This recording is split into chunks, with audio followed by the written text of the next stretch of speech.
চলমান আইপিএলের সপ্তম ম্যাচে মুখোমুখি হয়েছিল সাকিবের কলকাতা আর রোহিত শর্মার মুম্বাই ইন্ডিয়ান্স। শেষ মুহূর্তের নাটকীয়তায় এক বল হাতে রেখে 4 উইকেটে জয় তুলে নিয়েছে মুম্বাই।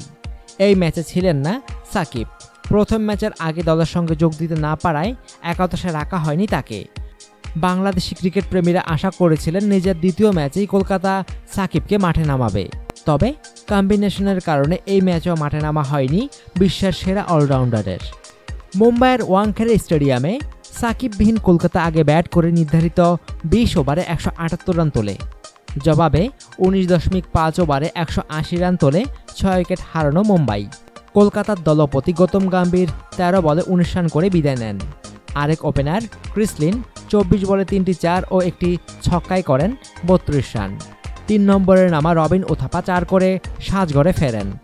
ইউসুফ পাঠানও সুবিধা করতে পারেননি, তিনি 6 রান করে আউট হয়ে যান। তবে ব্যাটে ঝড় তোলেন মনীষ পান্ডে। 47 বলে 5টি করে 4 ও ছক্কায় তিনি 81 রানে অপরাজিত থাকেন। 17 রান আসে সূর্যকুমার যাদবের ব্যাট থেকে। মুম্বাইয়ের হয়ে 4 ওভারে 24 রান খরচায় 3টি উইকেট তুলে নেন করুণাল পান্ডে।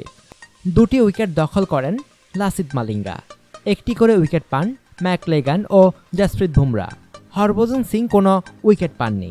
179 রানের টার্গেটে ব্যাটিংয়ে নেমে ওপেনিং জুটিতে 65 রান তোলে মুম্বাইয়ের 2 ওপেনার পার্থিব প্যাটেল ও জস বাটলার। প্যাটেল 27 বলে 30 এবং বাটলার 22 বলে 28 রান করে সাজঘরে ফেরেন। ক্রিজে টিকতে পারেননি দলপতি রোহিত শর্মা। আউট হওয়ার পূর্বে তিনি করেন 2 রান। 11 রান করে ফেরেন করুণাল পান্ডে। পোলার্ডের ব্যাট থেকে আসে 17 রান। 29 বলে 5টি 4 আর 3টি ছক্কায় 50 রান করে দলকে জয়ের পথে এগিয়ে নিয়ে যান নীতিশ রানা। শেষ দিকে হারতে বসা মুম্বাইয়ের জয়ের নায়ক হার্দিক পান্ডিয়া। 11 বলে 3টি 4 ও 2টি ছক্কায় 29 রান করে অপরাজিত থাকেন তিনি। শেষ 3 ওভারে মুম্বাইয়ের প্রয়োজন ছিল 49 রান। 18তম ওভারে 19 রান তোলার পর 19তম ওভারেও মুম্বাই তুলে নেয় আরও 19 রান। শেষ 5 বলে বাকি রান তুলে জয় নিশ্চিত করে মুম্বাই ইন্ডিয়ান্স। কলকাতার হয়ে 4 ওভারে 37 রান খরচায় 3টি উইকেট পান অঙ্কিত রাজপুত। 1টি করে উইকেট নেন ক্রিস অক্স, সুনীল নারিন ও কুলদীপ যাদব।